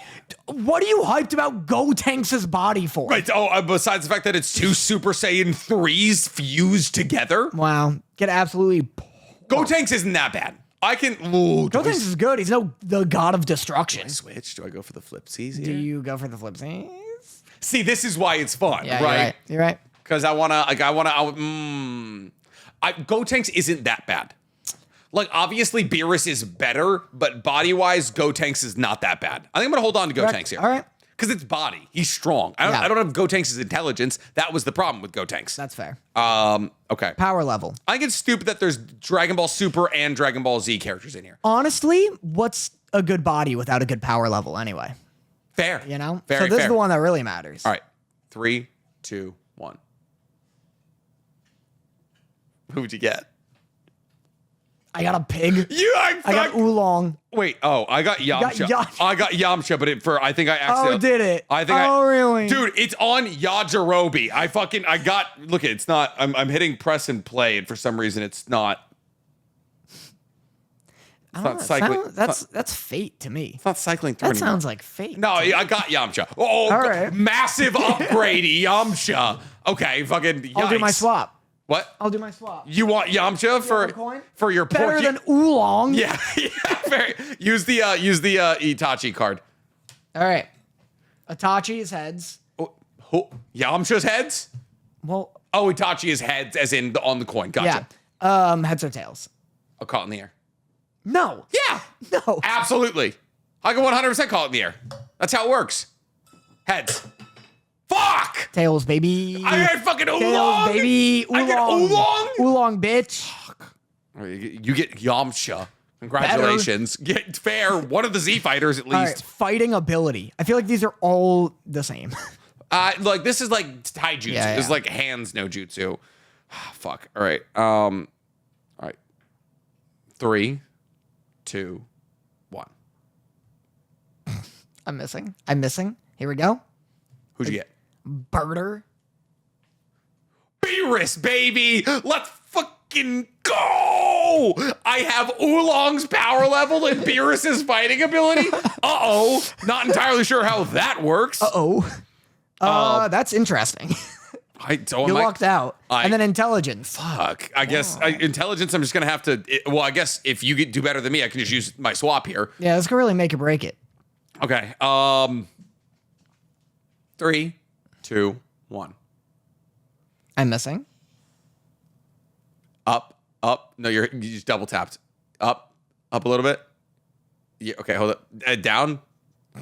Nice. I'm using my swap. I got Yajirobe You again. can fucking try. Yeah. You're giving me whiz. The way you're giving me whiz. All right. Call it in the air. Yep. Heads. That doesn't count. It was impaired. Tails. What? You can't call Tails. it. You called it heads. You can't call It was it. a different flip. You can't call it in the It was air a different again. flip. You can't call it in the air again. What's the point of calling it in the air? One more time. No. One more time. You're gonna call it in the air. Yep. Okay. So new call. Yep. Okay. Heads. Fuck. 3 out of 3. Fuck. 3 out of 3. God damn it. God. That's crazy. Why did I get so many Yajirobes? All right. So I got Yajirobe, Gotenks. Nick has I got Yajirobe. Nick has to fight with the strength of Yajirobe, the intelligence of Yajirobe, the fighting ability of Yajirobe. Hold up. I have the teacher is Yajirobe. My body is Gotenks. My spirit level is Oolong. My fighting ability is Beerus, and my intelligence level is Yajirobe. Which, you know what? Not as bad as it could be. He knew when and where to be to cut off Vegeta's tail. That is definitely an argument for his strategy, unironically. I got Chiaotzu as my teacher. Body, Beerus.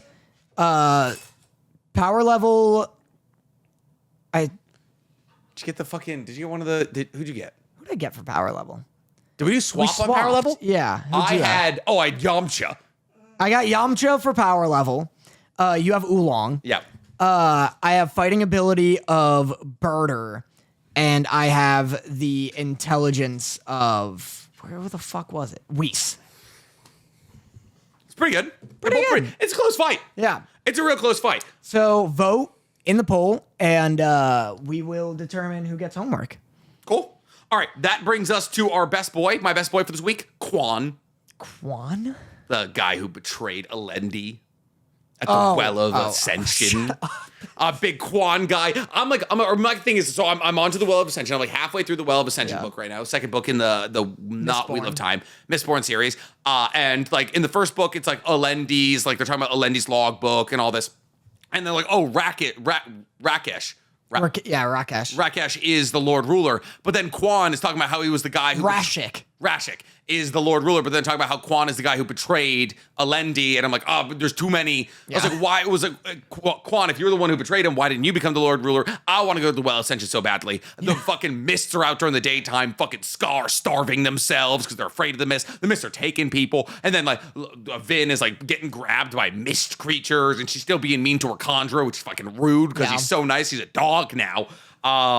Ripping through this book. Yeah. You like it? Yeah. Still, it's so I love the third army just showed up. I love the stalemate bit. Like that's so fun to me for some reason. Just like it's this kingdom that is in this like 4-way stalemate because no army can attack any other army. Otherwise, they will be too weak for the other armies. Yeah. And that's just awesome. I love this weird Cold War. Yeah. But in medieval times. Yeah. So yeah, nice. I'm glad you like it. My flashback is that Castlevania Nocturne is getting a second season in January 2025. What was your final result on Nocturne? I loved it. Yep. It was great. Yeah. Oh my God.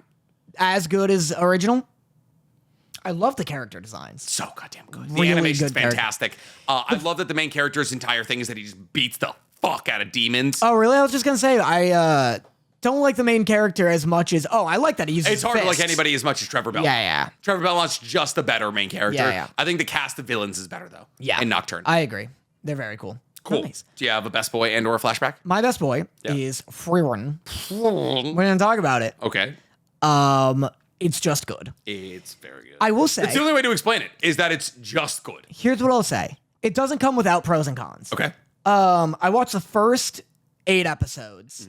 By accident. I meant to watch more this time. Gotcha. Apothecary Diaries, I just tapped out. Sarah and I are watching it. She likes it as well. Well, look at us just binding houses together with anime. Episode 1 is incredible. Fucking cry your eyes out. It's so well written. It's like what you pitched, where I was like, oh yeah, I see how this is like Vinland Saga level like art. Yeah. The characters are just great. Like they're all, so it's Frieren's this elf who lives thousands of years. And it opens on like they're all just wrapping up this journey, and they killed the Demon King. The world is saved, and everyone's like, "Man, that took fucking 10 years." And Frieren's like, "I know, what a fucking hop, skip, and That a was jump." easy. Yeah. What so easy. Yeah, she was like, "What an expedited journey," and they're all like, "That was like a good portion of our lives." Yeah. And so then she's like, all right, I'm going to bounce for like 50 years or so. Yeah, there's like a meteor shower, and they're like, I'll watch it. We'll watch it together in 50 years. And then she doesn't see them for 50 years. Everyone's like, what the fuck? And they come back, and I like their attitude towards her because, like, they're not like, God, you just don't understand us. They're like, oh, that's Frieren. Like, maybe one day she'll understand, but she just thinks so different from us. And so, yeah, it's a story that spans like decades and decades, and she's like learning to value relationships even though they're so fleeting. Yeah. And I will say episodes like 2 through 5 really boring. Yeah. It really slows down. So that's what I'll say about Frieren is that you get to episode 6, you get to Stark. Yeah, you gotta get to Stark. You gotta get to canonically small penised Stark. Yeah. As he's just fucking slicing through dragons. Yeah, you gotta get to the dragon. Yeah. And then the demons come, and that's really fun because Frieren's just fucking severing hands and like. Oh, he's like, you can't destroy this magical wire. And she's like, you're right, I can't. And then she's like, fucking demons are getting soft so hard. I'll talk about it more next week. I'll watch more of it. Yeah, when you're all cut up. But yeah, it's pretty good, and I like it. But Nick has an intern to interview. I do have an intern to interview. So we gotta wrap this up. I was a little late today, which punted us a bit.